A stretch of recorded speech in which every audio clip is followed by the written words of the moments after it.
Okay, so we're going to start off with an understanding of this chord solo. Rather than doing a more modern type chord solo like a minor 7th, 13 flat 9, 6 9, which is nice, but I want to give it an older sort of feeling. So if we do this, think of an E chord and move that middle finger to the 5th fret and pinky at the 2nd string at the 6th fret. That's just a nice little G 7th. So it's a very sparse one. There's no root there, but it's a very nice tight sounding chord. And then instead of the 13 flat 9, let's just make a nice little 6 chord. We're using our first finger for the 3rd fret, and I'm barring with my ring finger. And now, instead of the 6 9, let's just go ahead and put this as a major chord with a 6 in it, but we don't need that 9th to soup it up. We can just do a nice little 6 chord. So we don't really have this nice bass that we would want, unless you want to use your thumb like that. And that kind of soups it up a bit too. So we'll just keep this nice sparse little chord. So with this, that, and this, you would normally have this diminished sound. We're not going to go for diminished.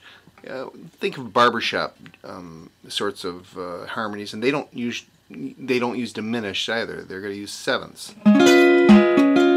So take a look at this 7th. The same chord we had here, we're going to scoot up to here, and that's a nice C sharp 7th. D flat 7th. But that is a very strong chord, and the reason it is, it's what we call the raised 5. The raised 5 is a dominant chord in the key of F. 1, 2, 3, 4, 5. 5 is C. Raise that 5 and do that dominant sound. I've only got 12 frets on this.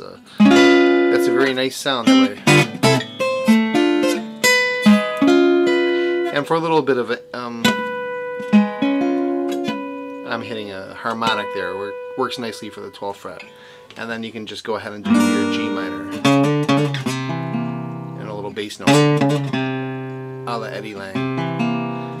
And your melody's there. Now,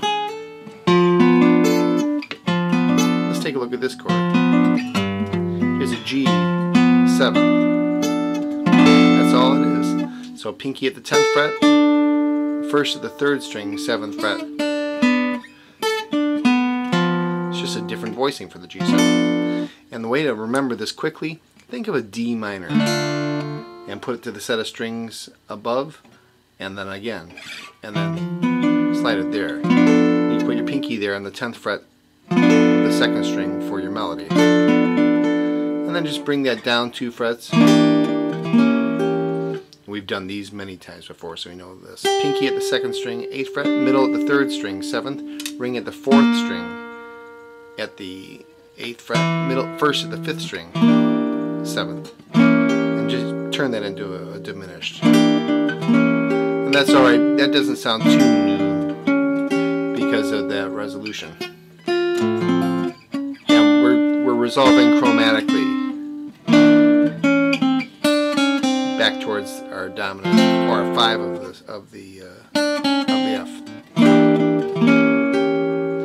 And then this F is a little bit different than normal. 2nd string, 6th fret, ring at the 3rd string at the 5th fret, first at the 4th string, 3rd fret, and middle finger at the 6th string, 5th fret. And instead of going for this minor, you can do a minor 6 for that 4 and back. We could also go with a stronger dominant sound for the 4.